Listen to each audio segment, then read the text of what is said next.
Aboru Aboieu, Recabo. Seja bem-vindo, seja bem-vinda a mais um vídeo do canal. Bom, hoje eu quero trazer uma reflexão que eu acho muito interessante, não só os sacerdotes começarem a pensar, começarem a refletir, mas para quem é ao orixá, para quem é ao mó-orixá, para quem é seguidor da cultura de orixá, também começar a refletir. Dentro da minha prática profissional, eu venho assistindo, né, e percebendo, ajudando pessoas a lidar com o que não só a pandemia nos trouxe, mas com que as empresas acabaram fazendo o ser humano vir se tornando.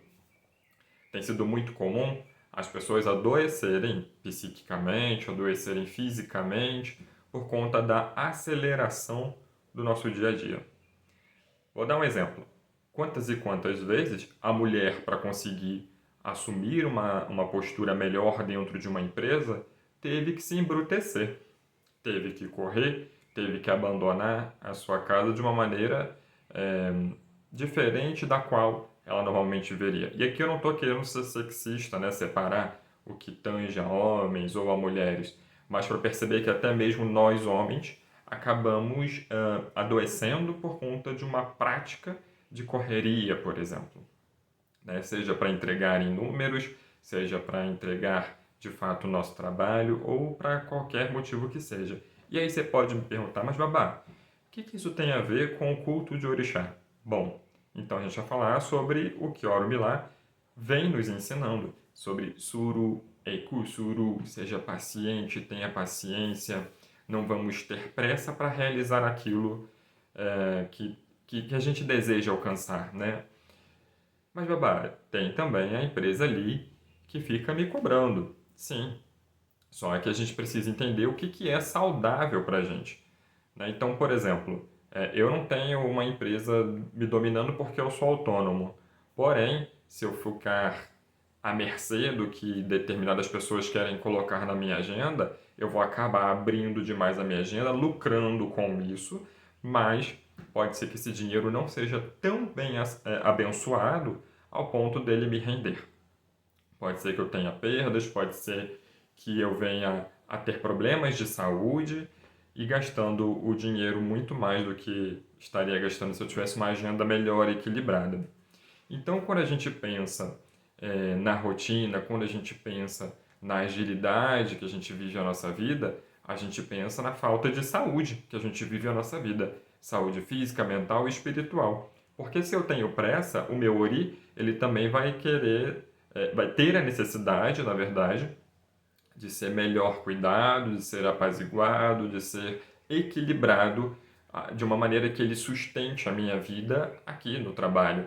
Então, quando a gente fala dessa pressa, a gente está falando de um ori que não está sendo muito bem cuidado também. Como eu sempre falo, não adianta colocar ebó, bori, colocar etutu se eu não faço a minha parte. Então, perceber que é necessário mudar a rotina da nossa vida para que o ori possa, sim, nos dar o suporte necessário é fundamental. Então a gente começa a entender também o quanto que a prática do culto ao orixá é uma prática que vai para fora do terreiro, como eu sempre digo. Passou do portão do terreiro, eu preciso continuar cultuando o orixá.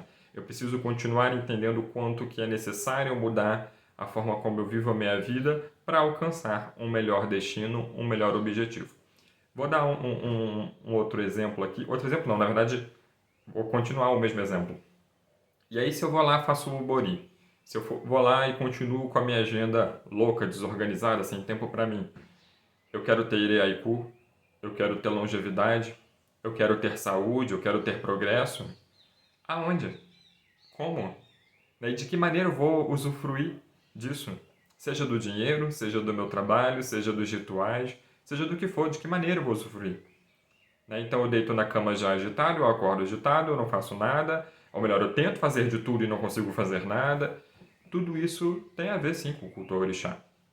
Né? Se eu pegar aqui Obassuru, que é um dos epítetos de Exu, que fala sobre essa necessidade da paciência. Exu é aquele que organiza o caos. Exu é aquele que transforma as coisas ao nosso redor para que a gente também tem autonomia para que a gente possa modificar o meio em que a gente vive. Só que não adianta eu fazer tudo isso, não adianta eu trabalhar o axé de Exu, o axé de Adê, o axé de Ori, o axé de Obatalá, se eu não sei fazer isso na minha vida do lado de fora. Então, sim, olhar para a nossa rotina, olhar para a nossa agenda é uma maneira de a gente continuar vibrando, digamos assim, a energia, o axé de Orixá. E que se a gente para e pensa a forma como nós estamos sendo exigidos, de alguma maneira, o Ori coletivo, né? Então, se eu estou pensando numa empresa, ou se eu estou pensando na forma como o nosso país vem enfrentando os problemas, o Ori coletivo desse país, ou dessa empresa, ou desse lugar onde eu estou, acaba influenciando o meu Ori. E o meu Ori que estava Ire, por conta das questões ritualísticas que eu venho fazendo, ele pode se tornar um Ori Buruku, um Ori negativo, por conta daquilo que eu estou sendo influenciado. Né? É porque eu não queria usar o termo influenciado porque parece que a gente está sendo influenciável, mas não é por uma questão de passividade, e sim de como é uma força muito forte, uma energia muito forte, digamos. Então a gente, quando fala desse coletivo, a gente também fala de Ori. Né? O Ori coletivo ele influencia no Ori individual e vice-versa. Eu também não posso achar que somente o Ori coletivo vai influenciar no individual. Porém, se a gente for parar e pensar em números, por exemplo, né? Porque não dá para ser tão matemático, mas em números é uma força muito maior do que de uma pessoa só atuando. Um Ori de um bom sacerdote, ele vai influenciar no Ori do coletivo. Por isso que a gente precisa prestar atenção aonde a gente está indo cultuar o nosso Ori, da onde está vindo o axé. Então a gente vai percebendo o quanto que tudo isso tem a ver com o culto ao orixá. Se eu pegar e olhar um templo, né, uma casa desorganizada, uma casa onde os filhos não têm progresso, uma casa onde tem muita confusão, muita bebedeira, isso é o ori coletivo daquela casa. Ah, mas é legal, todo mundo se diverte, todo mundo faz isso, todo mundo faz aquilo. Perfeito, você está olhando a parte superficial. Vai mais a fundo. Veja como estão as vidas, né? Como é que cada um vive a sua vida. Se estão trabalhando, se estão estudando, se estão tendo progresso na sua vida. Então isso também é a forma de olhar Ori coletivo. Se eu jogo para dentro de uma empresa, e aí, como é que estão os seus colegas de trabalho? Estão saudáveis ou estão adoecendo também? Ou estão com dor de cabeça, crise renal, problemas de ansiedade, crises de pânico, crises de depressão, depressão um pouco mais profunda, burnout. Né? Então, são pessoas que passam por isso, então o ori coletivo pode não estar, ou melhor, não está bom. De fato, houve um problema. E sim, isso tudo afeta o nosso individual, afeta a nossa espiritualidade, a forma como a gente vive a nossa vida. Então não dá para eu pensar a minha espiritualidade, não dá para eu pensar culto de orixá somente dentro do terreiro, somente na minha vida no que tange o espiritual. Se eu olho para o meu trabalho, eu vejo a minha espiritualidade também ali. Óbvio que não dá para eu comparar o meu trabalho, pessoalmente aqui dizendo, né? O meu trabalho com o trabalho da minha espiritualidade. Não dá para eu comparar a consulta que eu presto no meu profissional com a consulta que eu presto da minha espiritualidade. Mas eu sou atravessado por esse contexto a todo momento. Eu sou convidado a refletir sobre isso a todo momento. Eu gostaria que você pensasse e analisasse também como está a sua vida no seu trabalho, como está a sua vida na sua agenda.